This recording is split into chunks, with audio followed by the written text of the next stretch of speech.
ભરૂચ જિલ્લામાં સ્થાનિક સ્વરાજની ચૂંટણી માટે લોકશાહીનો ઉત્સવ પૂરજોશમાં ઉજવાયો. સરેરાશ 67.66% જેટલું નોંધપાત્ર મતદાન નોંધાયું છે.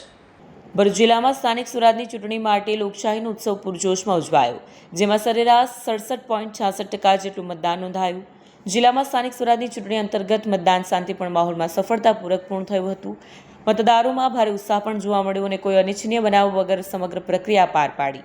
આ ચૂંટણીમાં કુલ 4 પાલિકા, 9 તાલુકા પંચાયત અને જિલ્લા પંચાયત માટે મતદાન યોજાયું. વિવિધ બેઠકો માટે કુલ આશરે 950 ઉમેદવારો મેદાનમાં હતા, જેમણે મતદારોના સમર્થન મેળવવા માટે જોરદાર પ્રચાર પણ કર્યો. જિલ્લામાં 10 લાખથી વધુ મતદારોએ પોતાના મતાધિકારનો ઉપયોગ કરી લોકશાહી પ્રત્યેની ફરજ નિભાવી. મતદાન દરમિયાન સુરક્ષા વ્યવસ્થા પણ કડક રાખવામાં આવી, જેથી પ્રક્રિયા નિર્વિઘ્ન રહે. તમામ ઉમેદવારોનું ભવિષ્ય ઈવીએમ મશીનોમાં કેદ થઈ ચૂક્યું છે. આગામી 28 એપ્રિલે મતગણતરી હાથ ધરાશે, જેના આધારે જીત હારનો અંતિમ નિર્ણય જાહેર થશે.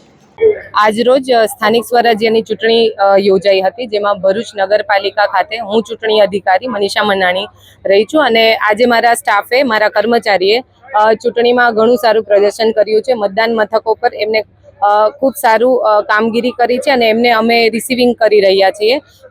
અમારે ભરૂચ નગરપાલિકામાં 11 વોર્ડ છે, જેમાં અમે વોર્ડ વાઇઝ રિસીવિંગ કરાવી રહ્યા છીએ અને એમાં મારો જે કોર સ્ટાફ છે એ મદદ કરશે અને સાથે સાથે એમને અહીંયા જમવાની વ્યવસ્થા છે અને શાંતિપૂર્વક એમને મતદાન કરાવ્યું. એના માટે અમે વહીવટી તંત્ર તરફથી એમનો ખૂબ ખૂબ આભાર માનીએ છીએ. Thank you. Video journalist Virendra Patil સાથે સત્યા ટીવી ન્યૂઝ ભરૂચ.